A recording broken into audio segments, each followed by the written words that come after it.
ইনকিলাব মঞ্চের মুখপাত্র শহীদ শরীফ উসমান হাদী হত্যাকাণ্ডের ঘটনায় ফয়সাল করিম মাসুদ সহ 17 জনকে অভিযুক্ত করে চার্জশিট দাখিল করেছে পুলিশ। আজ মঙ্গলবার 6 জানুয়ারি মিল্টন রোডে ঢাকা মেট্রোপলিটন পুলিশের ডিএমপি মিডিয়া সেন্টারে সংবাদ সম্মেলনে একথা জানান ডিবি প্রধান মোহাম্মদ শফিকুল ইসলাম। তিনি বলেন, রাজনৈতিক প্রতিহিংসার কারণে হাদীকে হত্যা করা হয়। তদন্তে আসামিদের বিরুদ্ধে অভিযোগের প্রমাণ হয়েছে বলেই চার্জশিট দেওয়া হয়েছে। অভিযুক্ত ফয়সালের ভিডিও বার্তা প্রসঙ্গে শফিকুল ইসলাম বলেন, ভিডিও বার্তা দিতেই পারে, কিন্তু তার বিরুদ্ধে জড়িত থাকার প্রমাণ পাওয়া গেছে।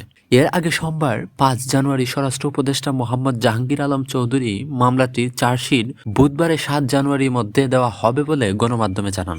এই দিন স্বরাষ্ট্র উপদেষ্টা বলেন, সরকার হাদী হত্যার মামলার সর্বোচ্চ গুরুত্ব দিয়ে দেখছে।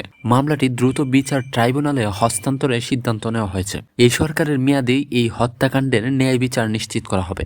ওই সময়ে তিনি আরো বলেন, ভবিষ্যতে এই ধরনের ঘটনা প্রতিহত করতে যথাযথ ও কার্যকর ব্যবস্থা গ্রহণের জন্য আইনশৃঙ্খলা বাহিনীকে নির্দেশ দেওয়া হয়েছে।